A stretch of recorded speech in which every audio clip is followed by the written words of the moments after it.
Une jeune couturière a adopté des jumeaux. Des années plus tard, leur vrai père est revenu, devenu PDG millionnaire. La neige recouvrait la paisible ville de Rosie Hill comme une lourde couette. Le vent soufflait doucement dans les ruelles étroites, soulevant la poudreuse des toits. À l'intérieur de Thread of Grace, une petite boutique de couture éclairée par la lumière dorée d'une lampe, Sandra Whitlow balayait les derniers morceaux de fil sur le sol. À 24 ans, Sandra vivait seule au-dessus de sa boutique. Ses cheveux blonds platine, légèrement bouclés, étaient retenus par un ruban de velours. Ses mains étaient calleuses à force de coudre, ses yeux fatigués mais doux. Elle tendit la main pour éteindre la dernière lampe lorsqu'un faible bruit coupa le vent. Un cri la fit se figer, puis un autre suivit. Elle se dirigea vers la porte arrière et l'ouvrit lentement. Le froid la frappa instantanément. La neige tourbillonnait dans la ruelle, silencieuse et blanche, à l'exception des cris doux et paniqués provenant de près du bois de chauffage empilé. Le cœur de Sandra se mit à battre et à tout rompre. Elle sortit, ses bottes crissant sur la glace. Là, à moitié enfoui dans la neige, se trouvait un panier doublé de velours violet foncé. À l'intérieur, deux nouveau-nés. Ils étaient enveloppés dans des couvertures assorties. De minuscules robes roses en laine d'agneau apparaient. Leurs visages étaient rouges à force de pleurer, leurs poings serrés, leurs bouches ouvertes en signe de protestation. Sandra eut le souffle coupé et tomba à genoux. Chaque bébé portait un petit collier en argent, avec un pendentif identique, une seule feuille tombée. Sous eux, nichée dans la couverture, se trouvait une photo déchirée. Il ne restait que la moitié du visage souriant d'une femme. Pas de mots, pas de nom, pas d'explication. Sandra regarda autour d'elle. La ruelle était vide. Pas de pas, pas de voix, seulement le bruit de sa propre respiration et deux vies fragiles qui pleuraient dans la neige. Ses mains tremblaient. Elle devait appeler quelqu'un, le signaler, faire ce que n'importe qui ferait. Mais elle ne pouvait pas bouger. Un bébé gémissait. L'autre tendit de la main à l'aveuglette et ses petits doigts s'enroulèrent autour du pouce de Sandra. Un sanglot lui échappa. Le sentiment fut immédiat, bouleversant et terrifiant. Une douleur profonde dans sa poitrine, comme si quelque chose avait été cousu dans son cœur en un instant. Elle prit doucement les deux bébés dans ses bras. Ils étaient chauds, incroyablement petits et d'une réalité déchirante. Sandra se tenait dans la neige, retenant ses larmes. Le monde avait toujours été calme pour elle, mais ce silence lui semblait sacré. Elle leva les yeux vers le ciel gris. « À partir de maintenant, murmura-t-elle d'une voix tremblante, je serai le fil qui vous maintiendra ensemble. » Et, serrant les deux bébés contre sa poitrine, Sandra rentra dans la maison, refermant doucement la porte derrière elle, tandis que la neige continuait de tomber. Il fallut des semaines de paperasse, d'appels téléphoniques et de prières silencieuses avant que cela ne devienne officiel. Sandra Whitlow était désormais la tutrice légale des deux filles trouvées dans la neige. Personne ne se manifesta. Pas de famille, pas de revendication, juste le silence. Elle les nomma Arya et Laura. Arya, l'aînée de quelques minutes, était délicate, rêveuse et tenait toujours un crayon dans sa petite main. Elle fredonnait en dessinant, souvent au dos de vieux reçus ou de chutes de tissu que Sandra laissait traîner. Lyra était différente, curieuse, audacieuse et débordante de questions. Elle grimpait sur les chaises, fouillait dans les placards et, à 2 ans, elle avait même essayé de coudre une chaussette à la main. Sandra cousait chaque robe à la main, douce et simple, ajoutant de petits volants ou des nœuds à mesure qu'elle grandissait. Elle gardait tous les vêtements devenus trop petits, pliés dans un coffre en bois, comme les pages d'un livre d'histoire qu'elle seule pouvait lire.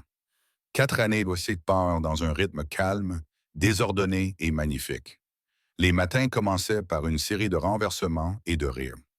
Les journées étaient remplies de tissus, de poussière de craie, de berceuses et de fils emmêlés. Sandra travaillait tard dans la nuit, épinglant des patrons et ourlant des manches. Parfois, elle ronflait sur un oreiller à côté d'elle, ou Arya était recroquevillée dans un coin avec un livre d'images. Elle gagnait à peine assez, mais les filles ne connaissaient jamais le manque, seulement la chaleur.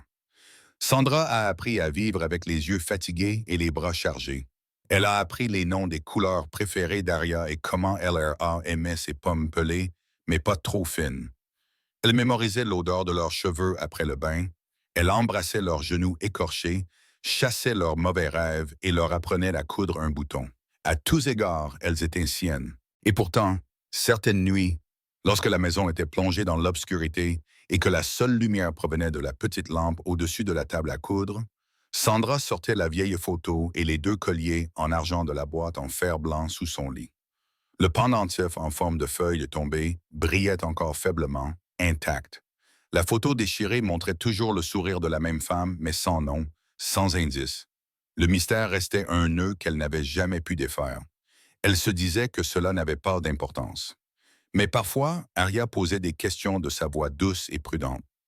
Un après-midi, alors qu'elle dessinait dans un coin avec Lyra, Aria leva les yeux et dit « Maman, où est notre papa ?» Sandra se figea. Elle regarda Aria, ses yeux grands, ouverts et interrogateurs, si pleins de confiance. « Je ne sais pas, ma chérie, » murmura-t-elle en s'agenouillant pour caresser la joue d'Aria. « Mais tu m'as, moi. Tu m'auras toujours. » Aria acquiesça comme si elle comprenait. Peut-être avait-elle compris. Sandra sourit malgré la boule qu'elle avait dans la poitrine, embrassa le sommet de la tête de sa fille et murmura les mots auxquels elle revenait toujours lorsque le monde n'avait plus de sens. « Nous sommes liés les uns aux autres, mes amours, et je ne vous lâcherai pas. » Le centre communautaire scintillait de lumières tamisées, de nappes blanches et du bourdonnement des conversations polies. C'était le gala annuel Winter Hope, un événement caritatif en faveur des enfants placés en famille d'accueil. Sandra avait été invitée à la dernière minute pour aider à ajuster les costumes sur mesure des invités de marque. Elle quittait rarement sa petite ville, encore moins pour des événements comme celui-ci, mais quelqu'un avait recommandé son travail et les organisateurs avaient besoin d'une couturière locale. Elle avait accepté, en partie pour se faire connaître, mais surtout parce qu'elle ne pouvait pas se permettre de refuser. Elle avait emmené Aria et Lyra avec elle, ne voulant pas les laisser derrière elle. Les jumelles portaient des robes de princesse rose assorties, chacune confectionnée à la main avec une jupe en tulle et des ourlets brodés. Leurs cheveux blonds étaient attachés en deux petits chignons identiques et elles tenaient chacune dans leurs mains un sac Ziploc rempli de biscuits en forme de cœur que Sandra avait préparé le matin même. Elle restait près d'elle pendant qu'elle ajustait les revers et épinglait les manches. Les filles chuchotaient entre elles dans leur langage secret de jumelles, offrant de temps en temps des biscuits aux invités en smoking qui passaient à côté d'elles. Tout le monde souriait. Les jumelles illuminaient la pièce comme un rayon de soleil sur un mur gris. De l'autre côté de la salle de bal, Eli Ashbourne se tenait près de la scène. Le PDG de 36 ans d'Ashbourne Biolab était connu pour son intelligence vive, sa vie privée et sa philanthropie acharnée. Ce soir-là, il était le principal sponsor de l'événement. Il prononça un bref discours et posa pour quelques photos avant de disparaître, comme il le faisait souvent. Il venait de prendre une gorgée de champagne lorsqu'il les aperçut. Deux petites filles en robe rose, blondes, âgées d'environ 4 ans. Leurs visages, en particulier leurs yeux, le transperçaient. Son cœur s'arrêta de battre. Sa vision se brouilla. Elle ressemblait trait pour trait à Isla. Sa défunte épouse arborait exactement la même expression lorsqu'elle était plongée dans ses pensées. L'une des enfants la serrait contre sa poitrine, l'autre tournoyait sur ses orteils, et les colliers, des chaînes en argent, scintillaient faiblement sous les lumières. Non, ce n'était pas possible. Mais c'était bien ça. Il reconnaîtrait ce pendentif en forme de feuille n'importe où.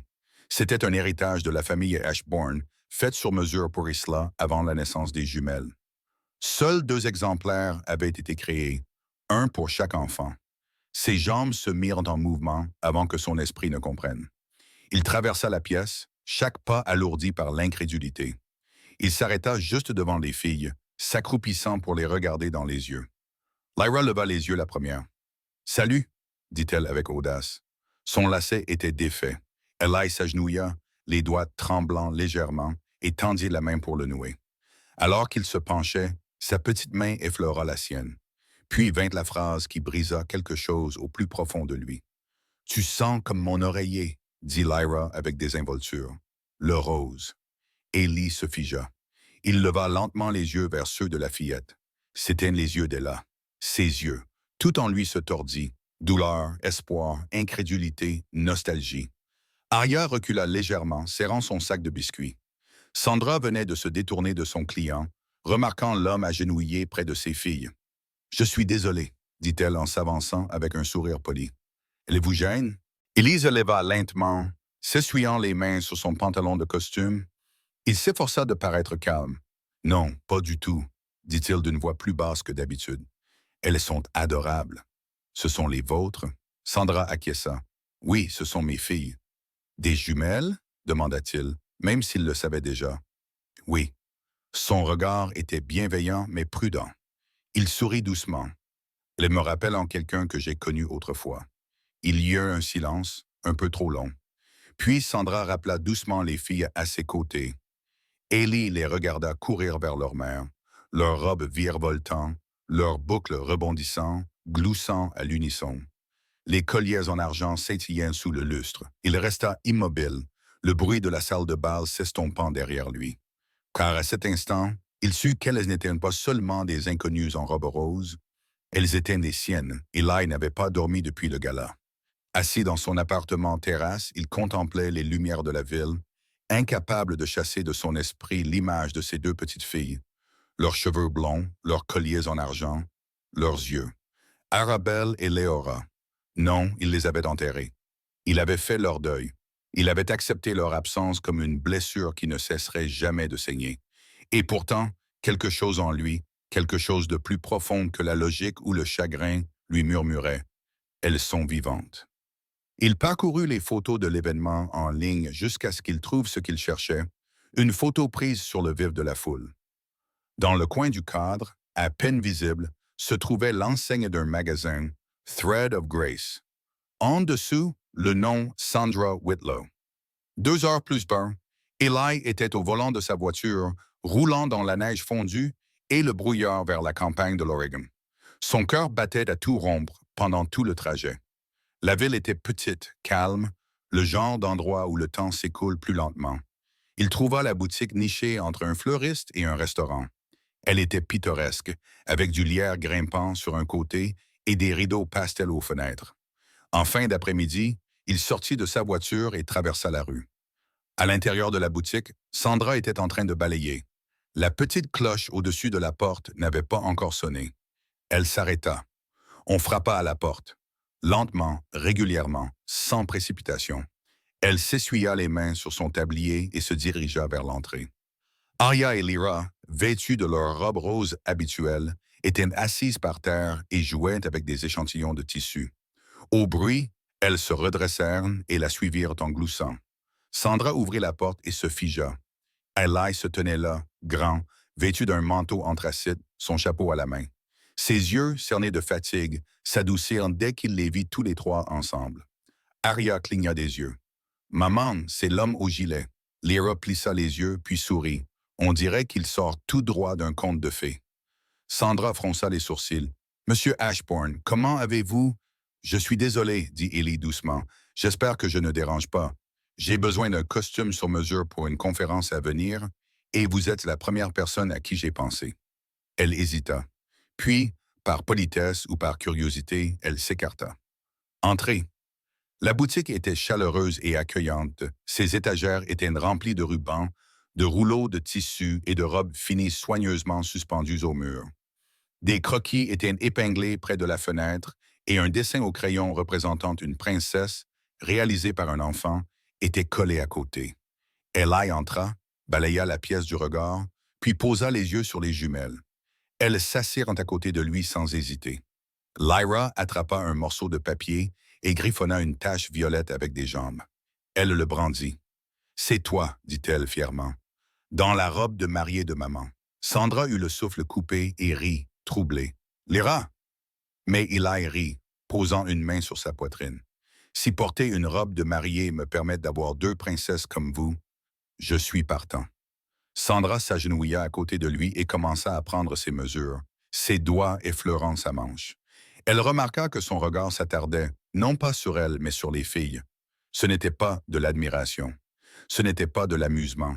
C'était du chagrin, de la nostalgie et quelque chose de douloureusement proche de la reconnaissance.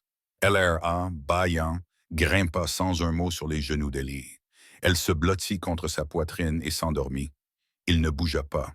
Il regarda le petit paquet de chaleur et de confiance blotti contre lui comme un trésor fragile. Ses bras l'enlacèrent lentement, avec révérence. Sa gorge se serra alors qu'il retenait ses larmes. Plus tard dans la nuit, après son départ, Sandra se déplaça silencieusement dans l'appartement au-dessus du magasin. Les jumelles dormaient. Elle ouvrit le tiroir d'un vieux meuble et en sortit la photo qu'elle cachait depuis 4 ans. Pour la première fois, elle regarda attentivement l'image déchirée, dont la moitié manquait. Son cœur s'arrêta. C'était lui.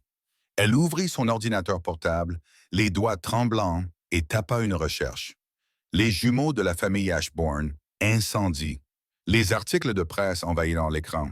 Des titres sur un magnat de la biotechnologie, un incendie domestique, une tragédie. Tout y était. Mais une chose n'avait pas su le ça. S'il était de leur père, pourquoi les avait-il laissés seuls? Et pourquoi personne n'était venu les chercher?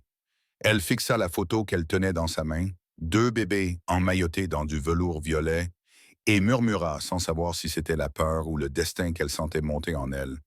Qu'ai-je fait entrer dans nos vies? Au début, Sandra essaya de ne pas y prêter attention. Les empreintes de boue sur le porche, grandes, profondes, menant à la porte et disparaissant tout aussi soudainement. Elles pouvaient provenir d'un passant, peut-être d'un livreur, peut-être d'une farce, mais quelque chose à leur sujet lui donnait l'impression d'être observé. Puis vint l'ombre derrière elle dans le parking de l'épicerie. Des pas lourds trop proches. Elle se retourna rapidement. Rien. Juste le bruit d'un chariot qui cliquetait dans le vent. Un frisson lui parcourut l'échine. Elle serra plus fort les mains de la fillette tandis qu'elle marchait vers la voiture. Le soir, elle vérifiait 2 fois les serrures, s'assurait que les rideaux étaient bien tirés, mais le sentiment persistait, comme un courant d'air provenant d'une fissure qu'elle ne parvenait pas à trouver. Puis vint la nuit de la tempête. La pluie tambourinait doucement sur les fenêtres, tandis que Sandra cousait tranquillement sous la lueur chaleureuse d'une lampe. Arya et Lyra étaient à l'étage, bien bordés, après un dîner composé de soupe à la tomate et de fromage grillé. La machine à coudre ronronnait sous ses mains, puis un fracas. Un bruit strident de verre brisé résonna dans la pièce. Sandra sursauta, le cœur battant à toute rompre. Une brique gisait près de ses pieds, entourée d'éclats de sa vitrine. Elle courut dehors, attrapant la première chose qui lui tombait sous la main. Une paire de ciseaux à tissu sur la table, mais son agresseur s'était déjà enfui dans la nuit. Elle retint son souffle lorsque son regard se posa sur le mur à côté de la porte du magasin, recouvert de graffitis rouges. Ne remue pas le passé. Elle resta figée, trempée par la pluie, haletante. Puis elle courut à l'intérieur et monta à l'étage où Arya et Lyra pleuraient dans leur lit. Elle les prit dans ses bras. « Tout va bien, tout va bien, je suis là. » Elle leur murmura ces mots encore et encore, même si ses mains tremblaient. Le lendemain matin, Eli se présenta. Il ne frappa pas.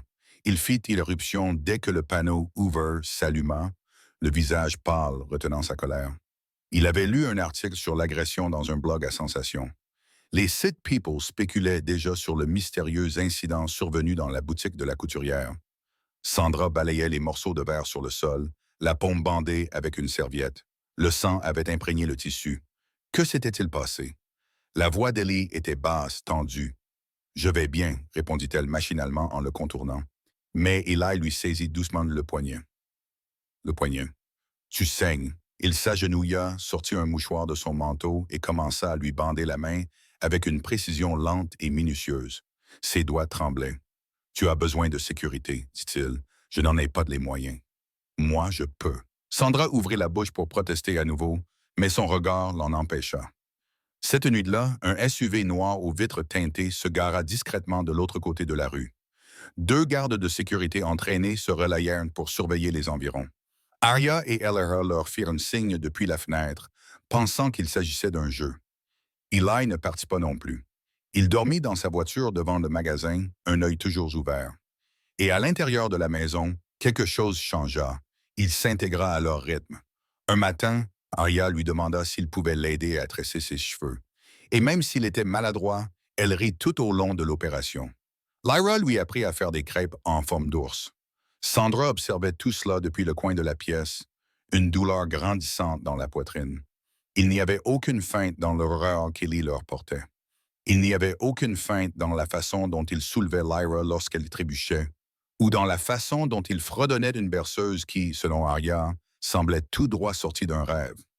Aucun homme ne pouvait feindre ce genre d'amour, et Sandra était la cour de raison pour ignorer la vérité. Un soir, alors que les filles dormaient et que la machine à coudre s'était enfin tue, Sandra versa 2 tasses de thé à la camomille et s'assit en face d'Eli dans le petit atelier.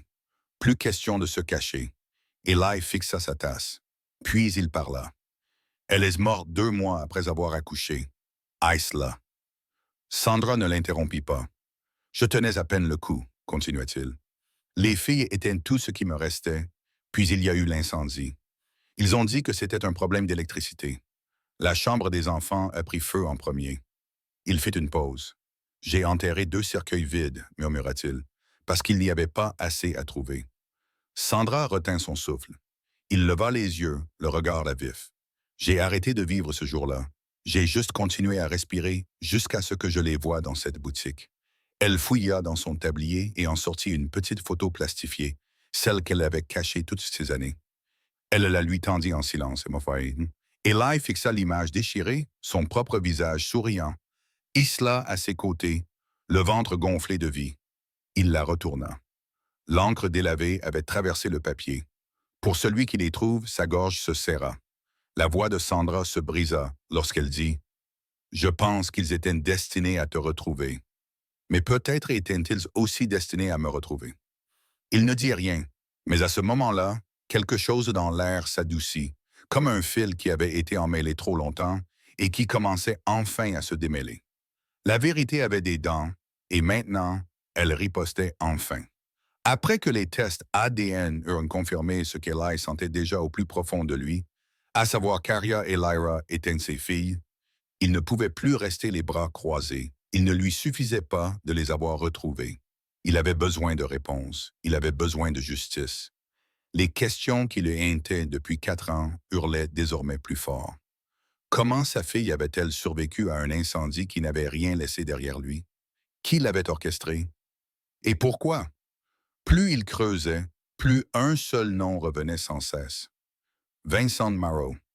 Autrefois bras droit de confiance d'Eli, Vincent était brillant, charmant et ambitieux. Mais son ambition s'était transformée en cupidité.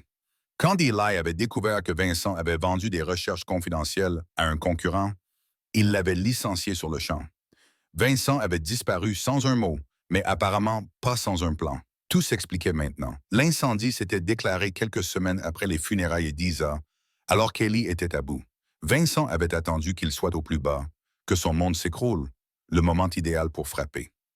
Grâce à des contacts discrets, Eli confirma ce qu'il redoutait. Vincent avait soudoyé les agents de sécurité de sa propriété. Les images de vidéosurveillance de cette semaine-là avaient été mystérieusement effacées et la nurserie, supposément détruite par un problème électrique, avait été récemment recablée par un entrepreneur lié à la société écran de Vincent. Puis vint la plus grande avancée. Sandra se souvint d'un voisin âgé qui avait mentionné avoir une sonnette vidéo avant l'incendie. Ils lui rendirent visite ensemble. L'homme, M. Langley, utilisait désormais un modèle plus récent, mais quand Eli lui expliqua la situation, il fouilla dans son tiroir et en sortit un vieux téléphone à clapet poussiéreux. « Il n'a plus jamais fonctionné après la tempête, marmonna-t-il. Mais je crois avoir sauvegardé quelque chose d'étrange dessus. Ils ont apporté le téléphone dans un magasin de réparation, ont retenu leur souffle pendant 2 jours et finalement, la vidéo est apparue. L'image était granuleuse, vacillante, mais indubitable. Un homme grand, vêtu d'un manteau sombre, s'est approché du portail recouvert de cendres tard dans la nuit. Il a jeté un regard nerveux autour de lui, puis est entré à l'aide d'une clé. Il est revenu 10 minutes plus tard avec quelque chose enveloppé dans une couverture. Et le lendemain soir, son visage s'est brièvement tourné vers la caméra, avec un sourire en coin et des yeux trop familiers. Vincent Marrow. La vidéo datait de 3 jours avant l'incendie. Eli resta figé, regardant la vidéo encore et encore. Ses mains se crispèrent en poings à ses côtés. « C'est lui qui les a enlevées, » murmura Eli. « Il a enlevé mes filles et m'a laissé croire qu'elles étaient mortes. » La douleur dans sa voix était brute, plus profonde que tout ce que Sandra avait entendu de lui. Elle tendit la main et posa doucement sa main sur son épaule. « Alors reprends-les, dit-elle doucement. Toutes, non pas avec colère, mais avec justice. Eli acquiesça lentement, les yeux toujours fixés sur l'écran. Justice, répéta-t-il. Pour elle, pour Aisla, pour toi. Car désormais, il ne s'agissait plus seulement de ce qui avait été volé. Il s'agissait de ce qui pouvait enfin être récupéré. La tempête avait désormais un nom et Eli était prêt à l'affronter. Quelques jours seulement après avoir découvert les images accablantes de Vincent, Eli et Sandra ont intenté une action en justice contre lui. Les accusations étaient graves. Enlèvement d'enfants, mise en scène d'une fausse scène de crime, intimidation d'un témoin, destruction de biens et dommages émotionnels. L'affaire a secoué la ville. Les gros titres ont fait la une. Des jumelles présumées mortes retrouvées vivantes. L'ancien associé du PDG sous le feu des critiques. Les secrets de la famille Ashbourne refont surface dans une bataille juridique stupéfiante. Les médias ne se lassent pas de la tragédie des Ashbourne qui se déroulait en temps réel. Mais Eli n'était pas intéressé par le spectacle. Il voulait la vérité et tourner la page. Lors d'une conférence de presse tenue juste devant le palais de justice, Eli se tenait devant les caméras dans un simple costume sombre. Son expression était calme, mais ses yeux portaient le poids de 4 années de silence. On m'a volé mes filles. Ma femme était à peine enterrée que quelqu'un en qui j'avais confiance m'a pris le peu qui me restait, et pendant des années, j'ai cru qu'elles étaient parties pour toujours. Il fit une pause. Sa voix tremblait légèrement. Mais quelqu'un les a retrouvées. Quelqu'un qui n'avait pas à s'en soucier, mais qui l'a fait. Une femme sans fortune, sans obligation, et sans raison de croire que quelque chose de bon en ressortirait. Elle a quand même choisi l'amour. Il brandit une lettre pliée. Cela vient d'elle, Sandra Whitlow. La salle d'audience se tut, tandis que l'avocat d'Eli déplia la page et lut à haute voix.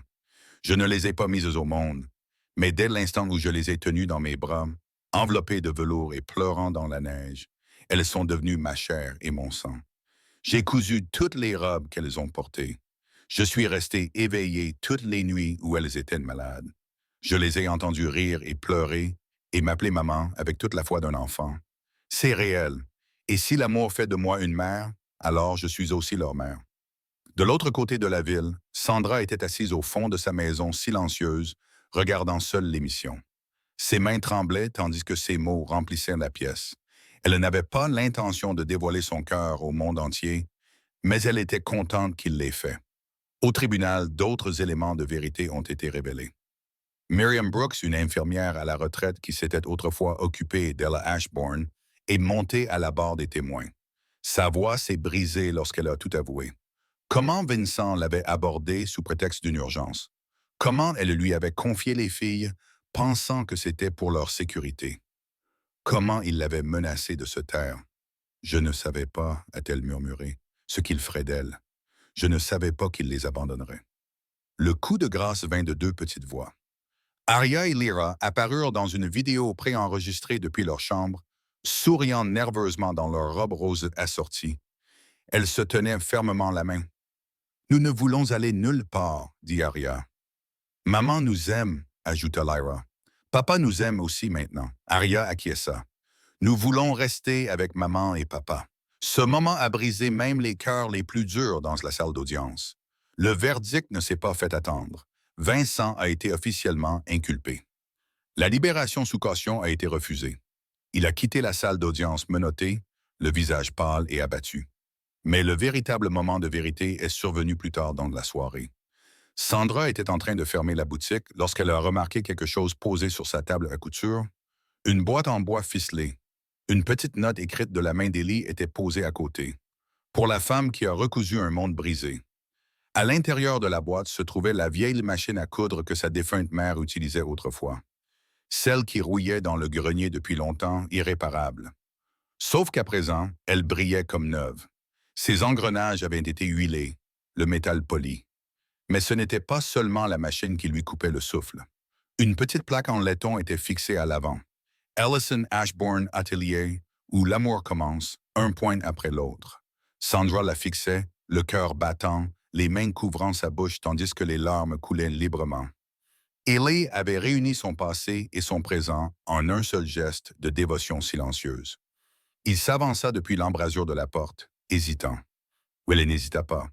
Sandra se jeta dans ses bras, s'enroula autour de lui comme si elle avait toujours su que c'était là qu'était sa place. Ce n'était pas la fin de leur combat, mais c'était le début d'une famille enfin réunie. Une année s'était écoulée. L'enseigne au-dessus de la petite boutique de couture indiquait désormais Sandra et ses filles. En dessous, en lettres délicates, le nom d'origine était resté. Thread of Grace, un rappel discret de la nuit où tout avait changé. À l'intérieur, des rires doux résonnaient dans cet espace confortable. Chaque samedi, l'atelier ouvrait ses portes à un petit cours de couture réservé aux filles de l'orphelinat local. De petites mains apprenaient à coudre des ourlets et à poser des boutons pour réparer ce qui était cassé, tout comme Sandra l'avait fait autrefois, non pas avec du tissu, mais avec de l'amour. Aujourd'hui, cependant, la salle de classe était un jardin. Des banderoles roses dansaient dans la brise. Une longue table en bois était recouverte de cupcakes à la fraise, de couronnes en papier et de jus de fruits. Et au centre se trouvait un gâteau en forme de vieille machine à coudre, décoré de couleurs pastel et surmonté de deux petites poupées comestibles. Aria et Lyra, désormais âgées de 5 ans, virevoltaient dans leurs robes roses assorties, parsemées de fleurs brodées. Leurs joues étaient saupoudrées de glaçage, leurs yeux brillaient de joie. Faites ce vœu, dit Sandra doucement, en applaudissant avec les invités. Les filles fermèrent les yeux. Les deux bougies vacillèrent. 2 vœux furent faits. Plus tard, alors que le soleil commençait à se coucher derrière les arbres et que les derniers invités s'en allaient, Sandra s'agenouilla près d'une table pour empiler les assiettes utilisées et plier les serviettes. Elle fredonnait sans s'en rendre compte. Derrière elle, des pas s'approchèrent. « Maman !» Elle se retourna. Aria et Lyra se tenaient là, chacune tenant une main d'Ellie. Les jumelles étaient toujours pieds nus, de l'herbe collée à leurs pieds, leur couronne légèrement de travers, mais leur sourire était incroyablement radieux. Aria s'avança, tenant une petite boîte en velours. Elle la plaça dans la main de Sandra. Lyra se pencha vers elle et murmura bruyamment. « Papa a dit, tu es le fil qui l'a empêché de s'effondrer. » Le cœur de Sandra se serra dans sa poitrine. Elle ouvrit lentement la boîte. À l'intérieur se trouvait une bague, simple, délicate, avec une petite pierre sertie au centre. Mais ce qui fit monter les larmes à ses yeux, c'était la gravure à l'intérieur de l'anneau, cousu avec grâce, potige. Lorsqu'elle leva les yeux, Eli était déjà agenouillé devant elle. « Je n'ai pas de grand discours à faire, dit-il doucement. Juste ceci. Tu nous as tous les trois maintenus ensemble depuis le moment où tu n'étais pas obligé de le faire. Et si tu me le permets, je passerai le reste de ma vie à broder chaque jour avec toi. » Sandra était incapable de parler. Elle acquiesça en se mordant la lèvre et les filles poussèrent des cris de joie en se blottissant contre ses jambes. Eli se leva et les enlaça toutes. Ils n'avaient pas besoin de fanfare. C'était une famille. Plus tard dans la nuit, alors que le jardin était calme et que les jumelles dormaient à l'étage, Eli apporta une petite enveloppe à Sandra. À l'intérieur se trouvait une photo, usée, soigneusement collée au milieu. L'image était désormais complète. Isla souriait d'un côté, tenant 2 bébés emmaillotés. De l'autre côté, Eli se tenait à côté d'elle, les yeux plus jeunes, remplis d'espoir. Ensemble, ils formaient la famille qu'ils avaient autrefois été. Sandra la retourna. Une écriture légère transparaissait au dos, à peine lisible. « Pour celui qui les trouvera, veuillez les aimer comme nous les aimons. Isla Ashbourne. » Sandra retint son souffle en suivant les mots du doigt. Elle plaça la photo dans un délicat cadre argenté et la posa près de sa machine à coudre, la première qu'Eli avait restaurée pour elle. Juste en dessous se trouvait une petite paire de chaussures roses pour bébé, la toute première chose qu'elle avait coussue pour les filles alors qu'elles n'étaient encore que des inconnus sans nom par une nuit enneigée. Alors que le soir tombait, l'image finale était calme et simple. Ils étaient tous les 4 assis ensemble sur les marches du porche. Aria était appuyée contre Lyra, toutes deux gloussant doucement à propos d'un secret qu'elle seule comprenait. Eli avait passé son bras autour des épaules de Sandra, sa main effleurant doucement la sienne. Les étoiles apparurent, et pour la première fois depuis des années, il n'y avait ni tempête, ni peur, ni silence douloureux, juste la paix, juste une famille enfin unie par l'amour. Merci de nous avoir accompagnés dans ce voyage profondément émouvant sur l'amour, la perte et la redécouverte. Une jeune couturière a adopté des jumeaux. Des années plus tard, leur vrai père est revenu en tant que PDG millionnaire. Cette histoire nous rappelle que parfois, la famille ne se résume pas seulement aux liens du sang. Elle concerne ceux qui choisissent de rester, d'aimer et de guérir. Si cette histoire vous a touché autant qu'elle nous a touchés, n'oubliez pas de cliquer sur le bouton Hype et de vous abonner à Soul Stirring Stories pour découvrir d'autres récits inoubliables qui touchent l'âme et réchauffent le cœur. Et surtout, ne gardez pas ces émotions pour vous. Partagez cette vidéo avec quelqu'un qui croit aux secondes chances et à la magie de la famille choisie. À bientôt pour une nouvelle histoire. Restez gentils, restez humains, restez émus.